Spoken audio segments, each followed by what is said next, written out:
facilities. And I think we would just want to be careful to make sure that that was, again, one of the outcomes that you were seeing.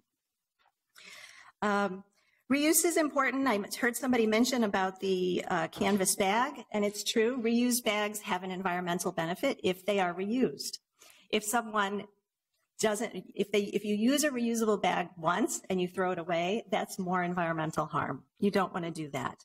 You do need to reuse a canvas bag, probably well over 100 times actually, to get an environmental benefit. Some people will do that and track their bags, and some people won't. But a polypropylene bag only needs to be used about 11 times before there's an environmental win. So it very much depends on the material that's at use. All right, and then I just want to say one last word about litter, which is that there's very little information about litter out there. And I know that plastic bags billow. They're very obvious out in the community. Without an audit, we don't know how much litter the plastic bags make up.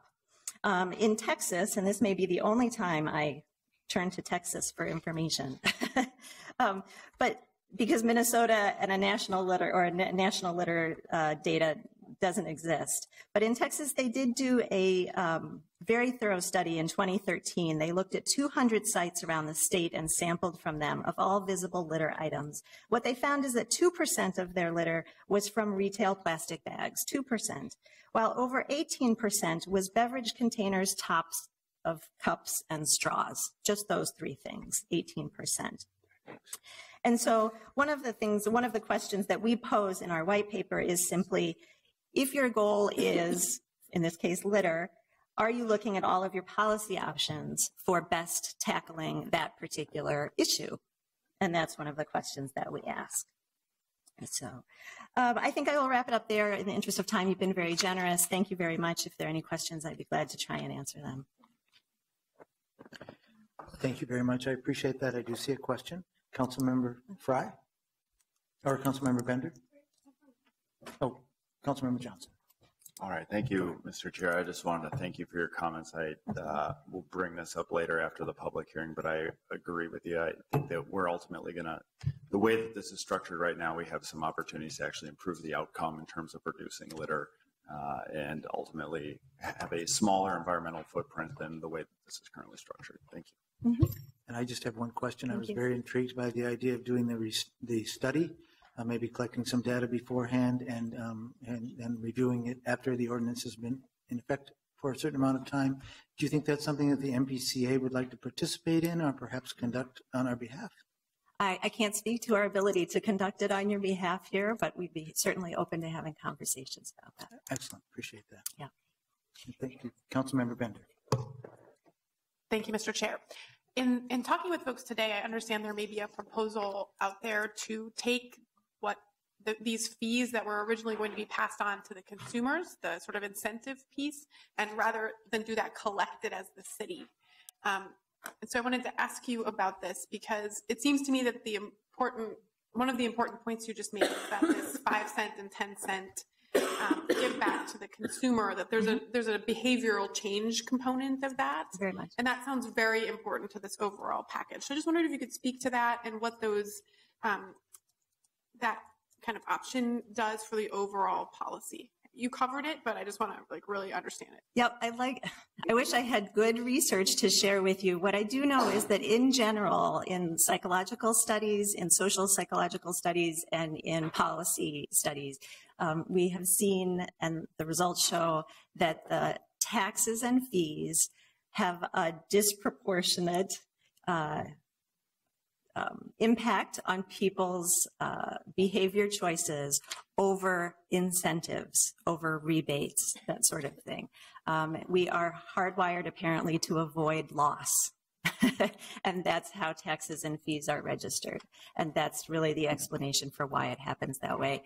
I know that in Washington, D.C., their original implementation was a 5-cent, I think it was a 5-cent fee, and a penny of that went directly to an environmental fund for improving the Potomac River area in Washington, D.C., which was one of the ways that they got buy-in from the community for a fee that might have otherwise been unpalatable publicly. Does that help? Thank you very much. I don't see any other questions. All right, Mr. Chair, Appreciate you Council, being thank here. you. So for the rest of you now, I'm going to be using the timer for 3 minutes. And I'm going to, I guess, just go through the list as people have signed up. And the next person on the list is Tom Vogel, followed by Andrew Murray.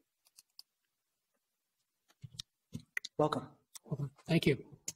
My name is Tom Vogel. Good afternoon. I represent Seward Community Cooperative. We operate 2 full-service grocery stores in Minneapolis, as well as a retail cafe.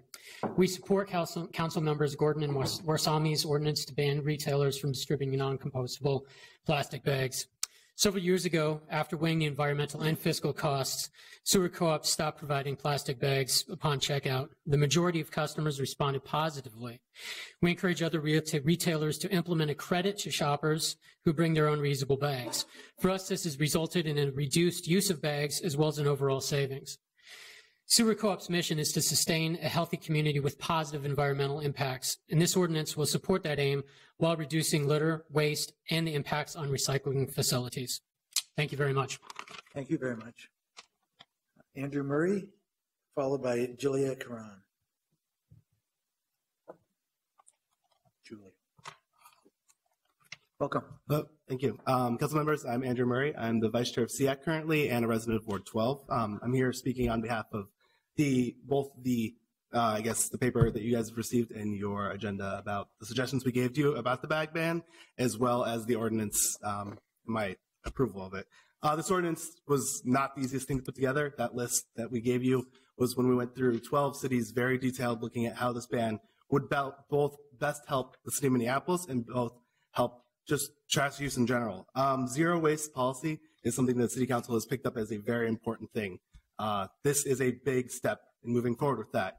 Following the polystyrene ban of last year, everything kind of that comes forward with this is just reducing waste for the city. It's good for the city because we're a city that prides ourselves on our parks, our lakes, and when we talk about waste, as Robin's presentation showed us, it's what we see most. We see these plastic bags, we see this waste that collects around our city. It's actually funny, I was just told today that paper bags are actually a very Minnesotan thing. Paper bags were created in 1912 in St. Paul. Yes, I know it's St. Paul, but it was still a Minnesotan idea to do paper bags in this state. What was the last one? And then the big argument has always been on the kind of the 4 R's of waste, which is reduce, reuse, and then recycle. I know banning plastic bags does come with some downsides. The one thing is, number one is always to reduce. This is a simple thing. It reduces plastic bags in our city. From there, we can take further steps to reduce, increase recycling, and increase reuse of other things around our city. So, thank you. Thank you very much. And then Julia Curran, welcome. Hi, I'm Julia Curran. I live in Ward 7, Precinct 9. And I'm just speaking as a citizen who has always been somebody bringing a reusable bag. I'm very much in support of having a ban and adding these fees in for single use or maybe one extra use bags.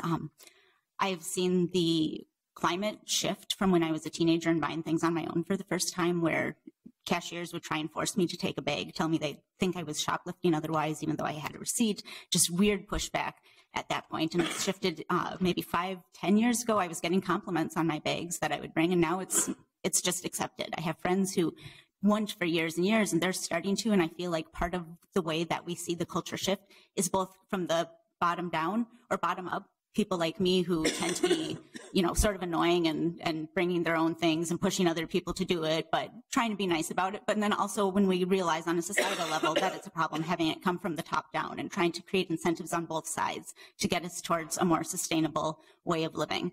And I am the daughter of a father born in 1920 in Minneapolis, and growing up without plastic bags, without paper bags, it's not something that we can't do. It's just something that we have to relearn how to do. And I think that this proposal will help incentivize and help show us and push us to be more creative in figuring out how we do that again. Thank you. Thank you very much. The next is Thomas, and I think it's Kraus. You can. Thomas Kraus, you got it. Thank you so much for inviting us and part of the public here to speak today and for putting this proposition forward. I just want to say I'm here representing Happy Earth Cleaning as the manager. Just 6 months ago, we started a plastic bag recycling program for all of our customers and all of our employees, and the response has been absolutely tremendous. It's been through the roof. We have more and more customers asking, hey, you guys still taking plastic bags away? We probably we don't actually use more plastic garbage bags to collect them in, but we could probably fill at least one of those every single week. So we're talking about hundreds, possibly even thousands of bags every single week, and that's from less than 200 homes between our full clientele and all of our employees. We're thinking of all the homes that are in this city. I know Minneapolis is just kind of one city in this state of ours, but it's very important to try to do the things that we can right here. And as long as we as a company and other concerned citizens and organizations are going to be here to stand about this type of thing, we might as well do what we can to mitigate it now so we can spend our activist efforts doing other things like getting litter out of the streets of Lynn Lake and other cool stuff like that. So thank you so much for putting this forward, and I hope we can do the right thing with this. Thank you very much. Next is Felicity Britain. Thank you, Chairman Gordon and council members. My name is Felicity Britain. I'm a member of Linden Hills Power and Light, and we support this proposed ordinance. Do we need a plastic bag ban? The answer, my friends, is blowing in the wind. More recycling of plastic bags is not the answer. California legislated recycling plastic bags, and the results were dismal. So people can tell you, oh, we just need, to recycle them. It still doesn't work. When it's even the law, still only about 5% of plastic bags were recycled. No one really wants to recycle the plastic bags. It costs more to recycle them than to make them from virgin materials. And so then if they're not made into more plastic bags, they're downcycled into something that can't be recycled ever again. They're made of natural gas and petroleum. The natural gas is increasingly being extracted by fracking, which I think we can all agree is controversial at best. Opponents will say that plastic bags make up a minuscule fraction of the waste stream. That's because they weigh nothing. So are we doing by weight, by volume, by what? When you look at the impact of them when they're left out in the environment and going into our oceans and into the litter all around our cities, their impact is oversized, not minuscule. Plastic bag industry lobbyists like to call the fee for paper bags a tax, but if I buy an apple for 50 cents, I don't call it my apple tax. I call it paying for something that I am buying. So if I forget my reusable bag, other cities have found that grocery prices actually go down when they're not having to pay for all these paper bags because now the consumer is paying for them.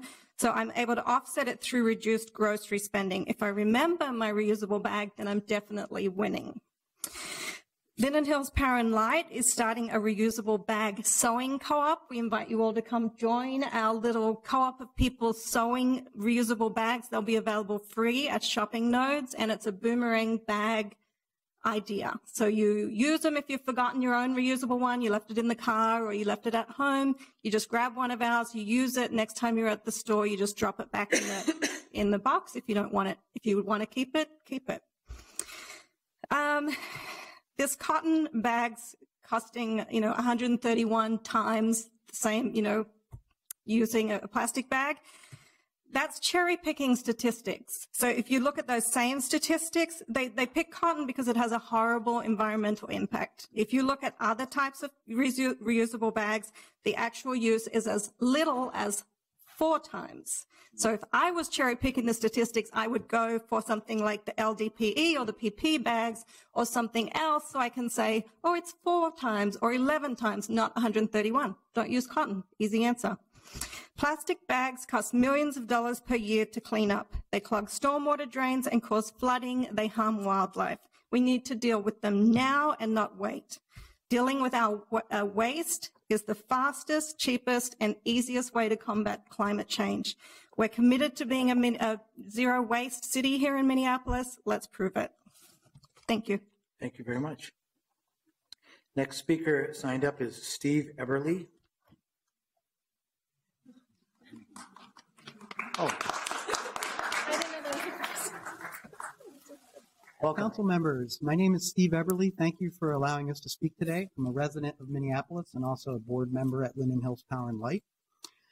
Speaking of my personal experience, I happened to live in the country of Ireland in 2001 and 2002, and I recall how many bags were scattered all over the countryside of that country, stuck into hedgerows, in the harbors, etc.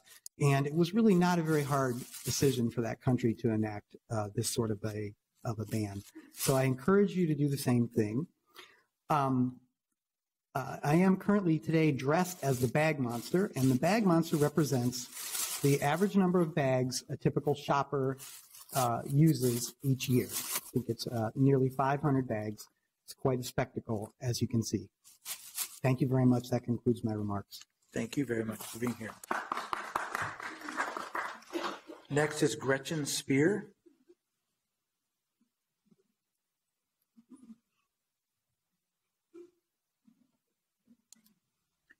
Welcome. Hi, thank you. Thank you, Councilmember Gordon and committee members. My name is Gretchen Spirin with the American Forest and Paper Association. We're headquartered in Washington, D.C., but I'm also a Minneapolis resident in Ward 13. So on behalf of AFMPA and the Renewable Bag Council, we appreciate the opportunity to share a perspective on this ordinance that we share. AFMPA and the Renewable Bag Council share the same goals in looking towards reducing waste in both the residential and commercial waste streams. However, we do find an issue with the charging of 5 cents for the paper bags, is that government-imposed product taxes increase costs for consumers and create distortions in the free flow of recoverable commodities. The bag tax unfairly targets paper products, implying that we're part of the environmental problem rather than the solution. Paper products are commonly made with recycled content, that's part of the ordinance, which is the 40% post-consumer recycled content. As for the paper bag, that our industry consistently has achieved an overall high recovery rate. In 2014, 65.4% of all the paper consumed in the U.S. was recovered for recycling. Now, one of the numbers that was used for recycling paper bags that were recovered for recycling was 49%. That's an EPA number from 2009. We believe that number is considerably larger than that because of the increase of single stream or single sort recycling programs through the United States. And also in addition with that is that now across the U.S., 94% of consumers have access to residential recycling. And as part of that, paper products, especially paper bags, are a part of that. So one of the things that I also wanted to touch on is why we oppose, AFMPA and the Renewable Bag Council members oppose this ordinance, is that consumers should have a choice whether it's paper or plastic bags. I'm not going to be here saying that plastic bags are horrible, but I do believe, and AFMPA believes, that consumers should have a choice. Paper bags are not part of the litter issue, is that they are highly recyclable, they're made of recycled content, and is now part of the Minneapolis residential compost program. They're part of the compost program that we as residents can put those paper bags in as part of our composting stream. So one other item I wanted to address was there was a lot of talk about the impact of the life cycle impact that paper does have. Yes, the paper industry is an energy intensive industry, just as many other industries are. However, voluntarily in 2011, the paper industry brought forth a set of 6 voluntary sustainability goals. One of those is forestry. That one of the pictures that was shown on the staff's presentation had to do with clear cutting. We have a very robust program of sustainably forest managed programs. So I believe my time is up, but I think the council and committee should really take a look at the impact that this will have on both paper and plastic, and listen to some of the other folks who are coming forward. So thank you. Thank you very much for being here. It's good to hear your perspective. Next is Ann Loffler.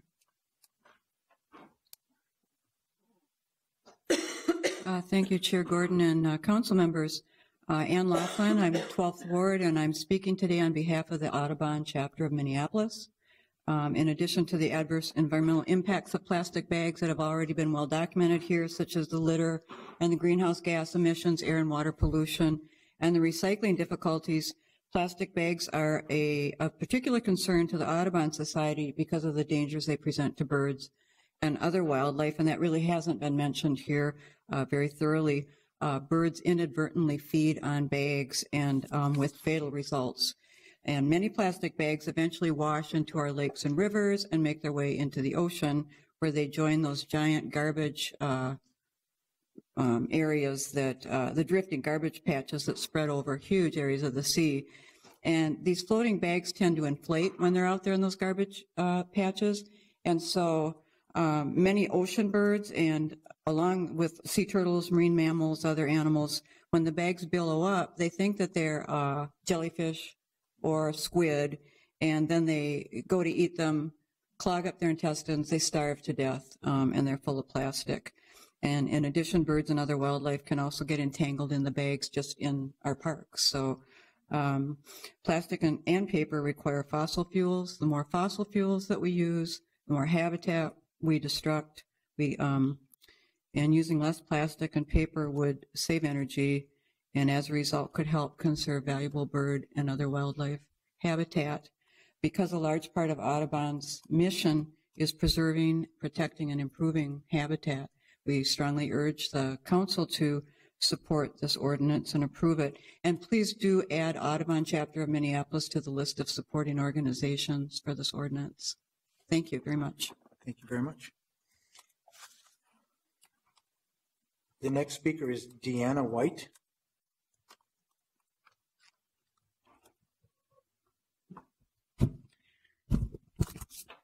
My nice free reusable Hennepin County bag. I wanted to just say that I appreciate the opportunity to come and talk to you today about this ordinance. My name is Deanna White, and I am the state director for an organization called Clean Water Action. We have more than 55,000 Minnesota members, 12,000, a little over 12,000 of which live in the city of Minneapolis. And this is an issue that is very much followed by our members and encouraged by our members. And so we're here today to support the ordinance. As my name indicates, Clean Water Action is an organization that works to protect Minnesota's waters and to provide opportunities for people to support and take action in support of these goals. So there's a widespread support for the Bring Your Own Bag ordinance among our membership in Minneapolis. This stack is just from Minneapolis. In the last couple of months, we've collected, as of today, over 2,700 signatures in support of this ordinance from a variety of wards around the city, and we'll be delivering those to the appropriate ward members later today so you can get a look at them. But I wanted to make sure you saw the size of the stack and how supportive the people of Minneapolis are of this ordinance and how much we understand that this is part of a larger waste issue, that we have a lot more work to do than just bans on bags, but that this is an action that we can take now that will have an immediate impact and will make a difference. We're most concerned about single-use plastic pollution and its impact on our communities and on water. Most plastic bags, as you heard, are not recycled, and we may use them once. I have cats. I understand the litter situation and the bag liner situation, but they typically don't end up reused and they don't end up recycled. They end up in our waterways where they decompose, and we're seeing more plastic resin in water quality tests as well as the other components that plastic breaks down into. Preventing the generation of disposable products like single-use plastic bags reduces the amount of money needed for controlling and managing trash and litter, so it's a fiscal issue for the city as well. And it also saves businesses money not having to pay for and provide these items. So we believe that it's a smart decision all the way around. We also believe that restrictions are effective.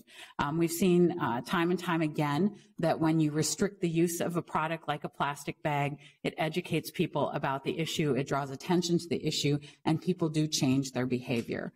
Whether it's a tax or an incentive, the fact is that it gets people's attention and it lets them make a choice about changing their behavior and better protecting the environment.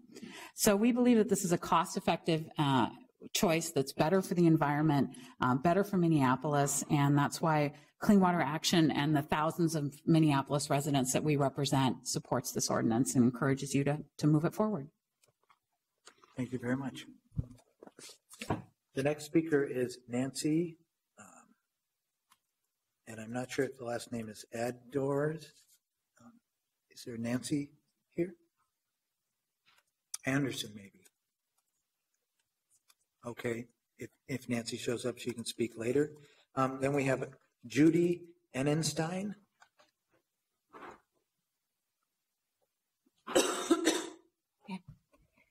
I speak not only for myself, but also as a representative of the East Isles Green Team and the East Isles Residents Association, IRA. First, I would like to state for the record that both the East Isles Residents Association and the East Isles Green Team have voted to endorse the proposed plastic bag ordinance of the Minneapolis City Ordinances. Second, speaking for myself, I would like to remind everyone that this is a very modest proposal. We should all be considering ways to decrease all uses of plastic bags in our daily lives. Even the seemingly less hazardous bags like low-density polyethylene, LDPE, found in single-use grocery bags actually presents hazards from the time of production through their disposal to both health and environment. Although plastics create a huge amount of garbage, I will focus on health effects. Not only are plastic bags made of toxic substances such as benzene and sometimes metal colorants, which create hazards for workers producing the bags, but discarded bags can absorb toxins from the environment. This poses a direct threat to fish, birds, turtles, even earthworms, and ultimately all of us. Fish and turtles and birds mistake plastic bags as food. You can set pictures down on that overhead there, and I think people can see them if you want.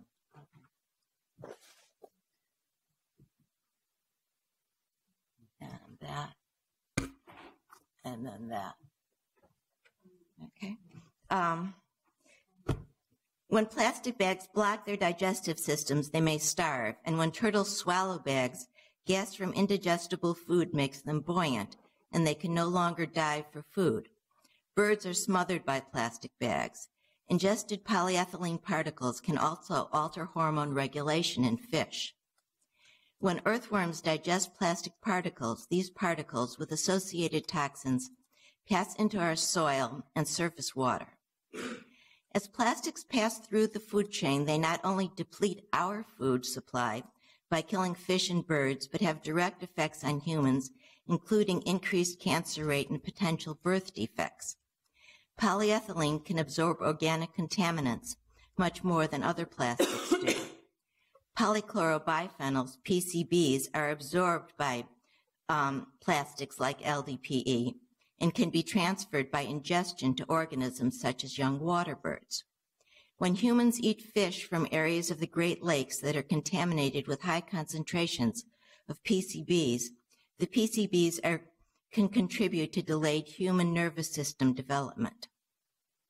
In conclusion, to help protect both ourselves and our environment, I urge you to limit the use of plastic bags in Minneapolis stores.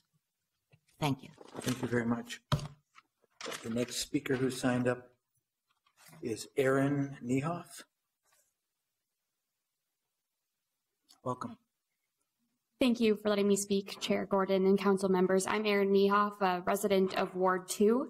As a young professional in the water policy realm and a recent U of M graduate still living near the U of M campus, I believe this is very important. Currently, only plastic bags are offered by the biggest chain stores in Dinkytown. And while even I am not perfect at remembering my own bag when I go shopping, and goodness knows I have enough free reusable bags from a variety of organizations, this ordinance will help me and others like me form new habits and allow for more bag offerings by retailers. Like the MPCA rep, though, I do caution about the fees. Target offers 5 cents off for bringing one's own bag per bag. That has not been enough to change my habits fully and others like me. However, all in all, I do support this ordinance, and I hope that you all will as well. Thank you very much. Appreciate you being here. Next is Jamie Flewell. Welcome and good afternoon. Thank you. They give me a lot of letters. Good afternoon, Chair Gordon. Thank you, committee members. My name is Jamie Poole, and I'm the president of the Minnesota Grocers Association. On behalf of the retail food industry of Minnesota, we greatly appreciate the opportunity today to address you as you consider the best approach to the ordinance presented. When dealing with these types of policies, we believe it's important to ask what's the defined concern, what's the desired result, and what role can all stakeholders play in the solution strategies. We caution on creating a policy that does not present a holistic approach to its structure and that has the potential to make winners and losers in the marketplace by limiting consumer choice, which in turn presents unintended consequences for the businesses in Minneapolis. As active members of our local communities, our members are in the forefront of supporting and promoting a sustainable environment. The Minnesota food industry is a leader in voluntary recycling. We are committed to an aggressive waste reduction. For over a decade, we have voluntarily encouraged our shoppers to reduce, reuse, and recycle by offering plastic recycling at our locations. And I want to take a moment just to talk about that a little bit. I brought my little sample here. Our grocers all across Minneapolis offer voluntary take-back programs. And what we take back, if we look at this, it is the things that we're saying now are exempt from this, right? We take back our dry cleaner bags. We take back the newspaper bags. We actually take back the things that wrap the toilet paper and wrap the Kleenexes. We do all of this voluntarily. These are then taken, picked up by a variety of ways from our locations. Some use these. They bring them to an organization called Merrick, where disabled workers sort them and send them on to become bench decking products. Some of our partners go all the way through. They collect them through a large group, through all the chains all across Minnesota, and those two then go back to become the product we know as Trex. So we think it's very, very important to acknowledge that this is available currently in a voluntary program at all grocers across not only Minneapolis, but the state. So we think that we're concerned with the unintended consequences by banning plastic and looking at exceptions in there, what that will actually do to the services that are provided. Curbside is another thing that we think is an opportunity that we should look at. I think looking at solutions like this is going to take partnerships from all across. We, over the years, have also partnered on behalf of industry with the Pollution Control Agency, looking for voluntary programs. We had a reduce and reuse where we provided reusable bags to constituents all across the state. If they committed to reusing 3 times, they got a gift card. We had a little drawing. We did an event at the state fair where we asked consumers to make a commitment to reusing and recycling. I think these things are very important, and all of these are ways that we can look at creating differences. One of the other things that a lot of our members do is already offer that incentive back if you do bring a reusable bag. It's a voluntary program. Again, one particular grocer, they donate that money back to Second Harvest. And over the course of their program, it's almost $400,000 that's been donated back to Second Harvest. It would be a shame to see some of these very, very positive community efforts be disbanded because of this ordinance or the guidance within this. So I ask that you consider those as you're moving forward with this. Again, we believe that consumers have a choice and that we would like to see the opportunity to educate customers and work again in partnership with the city of Minneapolis to make sure that they make the best choices for their households. I like to say when you come to a grocery store, there's a shelf full of peanut butter, and you might like organic, you might like sunflower butter, you might like chunky, you might like creamy, you may have what you believe your personal preference is. At the end of the day, you still have that opportunity when you're doing your shopping to make a choice. And we think when you come to do your best, you're checking out, you should also have that choice. One of the things I also, I guess I'm out of time, aren't I? I apologize. You could just wrap up. Yep, briefly. I will. One of the other things I just want to quickly think about when we're doing something along this lines where you are incurring bag fees, that fee responsibility falls at that checkout. And the person behind the checkout is the one that has to educate the customer on the fee, on what the fee is, how to pay the fee, and why it's being charged. And I don't know that that's also appropriate. I would love to walk you through what a transaction potentially would look like, but I ask you to consider that also as you move through the ordinance. Thank you for your time. Thank you for your time. And we do have a plethora of grocers here with us today that if we had a second, they'd love to answer questions as well. So thank you. All right. Well, and I appreciate all the time you've taken as we were developing the ordinance too, and I'm sure we'll turn to when and if we are working on implementation. The next speaker is Russ Henry. Chair Gordon, council members, thank you very much for considering this ordinance today. My name is Russ Henry, and I am the co-chair of the Homegrown Minneapolis Food Council. I'm also the owner of an organic landscaping company. And there's a couple things I'd like us to consider with this proposal. First of all, the parks, at being one of the largest landowners in the city of Minneapolis, 15% of the land, do bear a big responsibility when it comes to the plastic bag pickup. I myself was picking up garbage out of Lake Hiawatha last summer. At the end of the summer, I did it for about 2 hours, and myself, I picked up a giant garbage bag filled to the brim with garbage, and in that there was about a dozen plastic bags. I found plastic bags in the water. I was kind of down in the water doing the pickup, about 3 or 4 feet deep, and they would float down in different strata or layers of the water. So I'm sure there's a considerable amount of plastic within all of our waterways already in Minneapolis, and anything we do to get rid of that plastic that's going to be around forever, I think is super important. I would ask that we consider the loophole, it seems like, that's developing around paper bags. I would not like us to be encouraging paper bag use to go up. I think the bring your own bag ordinance, and the name of it says it all. We should be bringing our own reusable bags to the grocery store. Let's see, and then finally, I am very glad that you've included an exemption for WIC and EBT.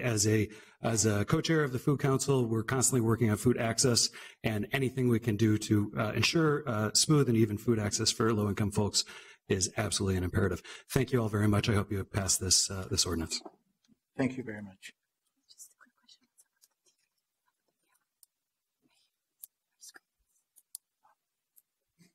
The next speaker is Jason McGrath.